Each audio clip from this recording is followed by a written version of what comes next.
Bonjour à toutes et à tous et bienvenue dans ce nouvel édito politique sur l'actualité de l'Assemblée nationale. Cette semaine, je vais vous parler de la réforme de la fonction publique qui est la prochaine grosse réforme décidée par les macronistes qui arrive à partir de la semaine prochaine dans l'hémicycle à l'Assemblée, qui est une réforme qui a déjà mis beaucoup de monde dans la rue, qui a déjà engendré beaucoup de mobilisations et notamment hier, le 9 mai, où tous les syndicats de la fonction publique appelaient à se mobiliser contre ce projet de loi qui entreprend une casse brutale et généralisée des trois fonctions publiques. Dans cet édito, je vais vous parler des grands axes de cette réforme en vous montrant pourquoi c'est une charge extrêmement brutale contre les fonctionnaires et contre la fonction publique. Et le premier axe, c'est la modernisation de la fonction publique à la sauce macroniste et ça passe évidemment par des suppressions de postes. C'est un vieux serpent de mer libéral qui dit qu'il y a trop de fonctionnaires, que ça coûte trop cher et que pour moderniser nos services publics, il faut réduire les coûts, passer au numérique et supprimer des emplois. Ça s'inscrit en fait dans 15 ans de politique libérale et de réformes entreprises contre la fonction publique, avec notamment la RGPP,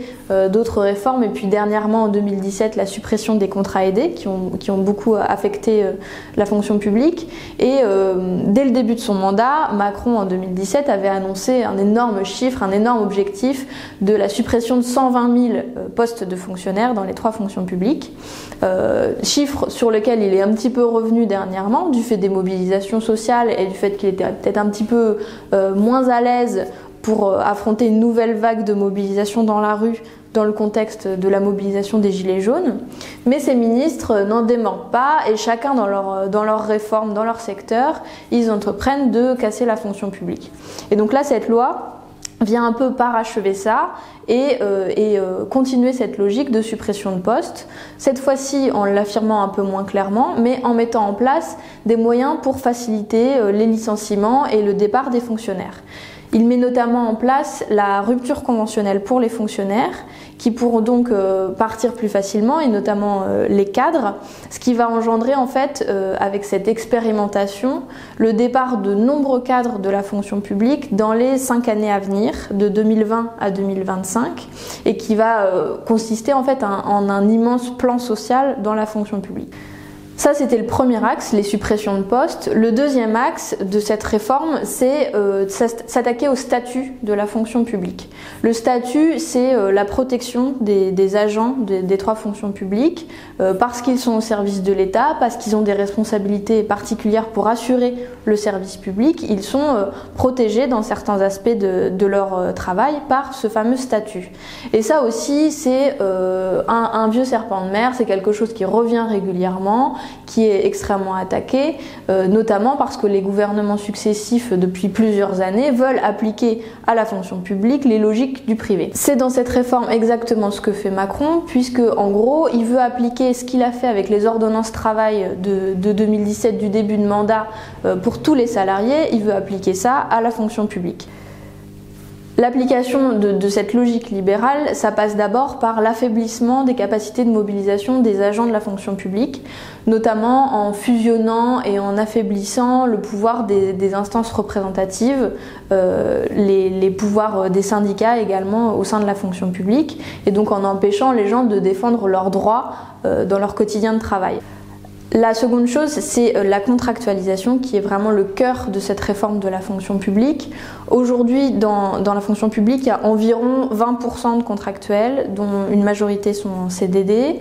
Ça touche évidemment beaucoup les femmes, comme beaucoup de conditions précaires dans le travail. Et Macron veut accentuer cette logique en facilitant le recours à des contractuels à tous les niveaux et dans toutes les fonctions publiques. Il va par exemple créer un CDD de projet qui, en gros, sur une mission particulière, les gens pourront être embauchés pour 1 à 6 ans, donc c'est une durée absolument énorme, qui de fait en fait un contrat de base pour les agents de la fonction publique. Cette logique-là de contractualisation, elle enlève de la cohérence dans les missions des agents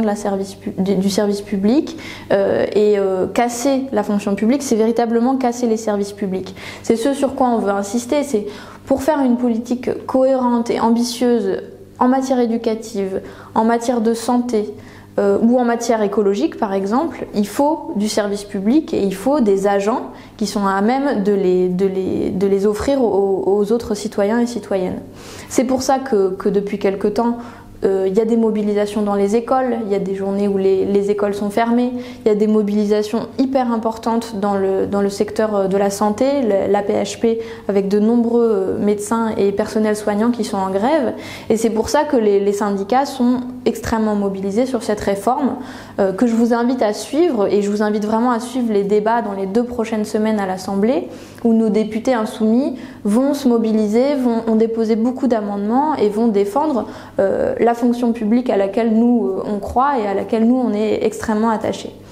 Voilà, c'est tout pour cet édito. Je vous retrouve la semaine prochaine pour un nouvel édito. En attendant, n'hésitez pas à partager cette vidéo et à vous abonner à la page Facebook de Canal Phi pour voir tous les autres éditos politiques.